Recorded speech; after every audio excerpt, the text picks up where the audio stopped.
Okay, hello everyone. My name is Eric Yu, My name is Leila.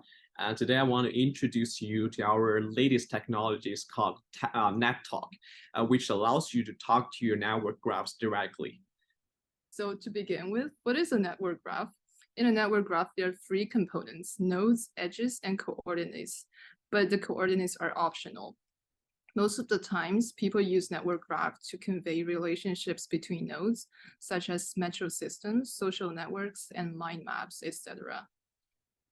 Okay, so I will briefly talk about why we use the network visualizations over other charts, for example, the pie charts or box plot, because it's the powerful way to represent the complex systems and their inner relationship.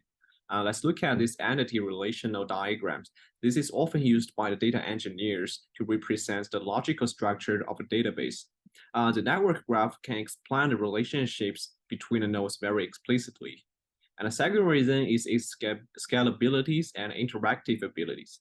Unlike other visualizations, such as pie chart, when we modify or create a new nodes, we only need to change the single node and its adjacent attached nodes, thanks to its object-oriented property.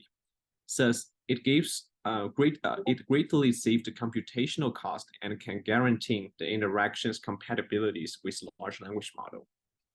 There are a few challenges we face when we do this project. First, how can an LLM talk to a graph? Second, how to talk to the graph effectively? And third, how to deliver the information accurately. Here, we will talk about how we design our models so that it cleverly addresses the previous challenges that we mentioned. First, control the output generated by large language model using prompt engineering. And we send these controlled outputs as a request to the data visualization tool. And in this way, our language models can generate a graph by using only the natural language. And second, we use GPT 3.5 Turbo as our models engines because GPT 3.5 Turbos has great listenabilities, and also comparing to GPT-4, it can answer users' questions in a very prompt manner. And third, we don't expect users to give us perfect instructions to create a perfect graph on the first try. We allow mistakes made by users, and they can actually correct their mistakes by giving us more detailed instruction on how to create their network graph. There are also limitations and potential risks with the LLM approach. First is the limited context. Our engine only has 4K token memories. And the second limitation is the ambiguity and misinterpretation problem. So language models may not fully understand the structural details of network data, and it may provide suboptimal guidance for visualization. And the third risk might be the data privacy concern. So there are risks of personal data leakage since we're using the OpenAI's model. So all the conversations will be sent to their server. Okay, now let's look at little demos of our app. You can just start by saying some greeting words like, "Hi, my name is Eric." And yeah, since we use GPT 3.5 Turbos, it can give you the answer very quickly. And then we just want to create this metro systems network graph by giving some instructions. Here, I give it three lists.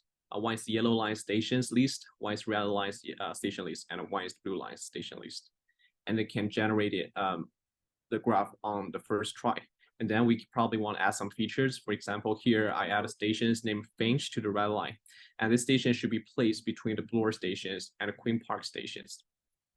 And I believe our LLM is able to update the graphs given our instructions. And finally, we probably want to add some locations because they are not placed accurately. So we just give the list of coordinates of each station. And let's wait for the answer.